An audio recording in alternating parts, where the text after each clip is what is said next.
Hey, and welcome into the CitrusTV studio. It's time for another Cuse Countdown webisode. Caleb Nice, Peter Elliott, and Liam Griffin with you, breaking it all down. Fresh off a loss to Clemson, Syracuse football hits the road against an ACC opponent for the first time this season, a matchup against number 14 North Carolina. Peter, I'll come to you first. Syracuse dealing with the loss. UNC is undefeated and well-rested coming off that bye.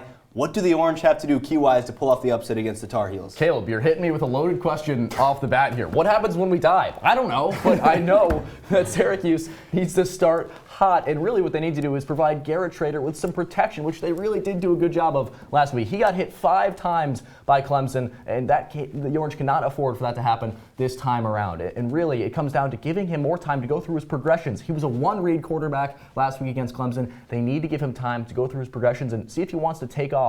He didn't get a chance to do that last week.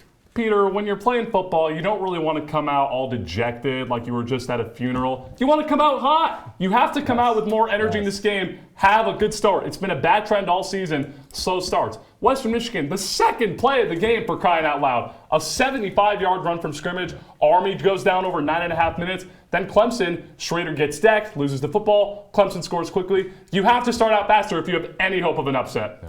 Liam, it's a good thing Syracuse doesn't have an all-black uniform. Otherwise, they might act like it's a funeral. But give me a prediction. Does Syracuse get the upset? Do they get it done in Chapel Hill? Unfortunately, the mood in the locker room might be like a funeral. I've got UNC 38-24. Look, the Tar Heels are just a different animal. Your first road game was against Purdue and UNC, Kenan Stadium. That's a tougher environment. Drake May is going to have a field day. Yeah, I know I started off this webisode by talking about death, but I'm the optimist here. I think the Orange win this one 24-20. UNC historically struggles out of the bye week. I think they'll do so again this week, and the Orange revert on last week's struggles. I think they really come out hot. They start strong, finish even stronger. Orange win down in Chapel Hill.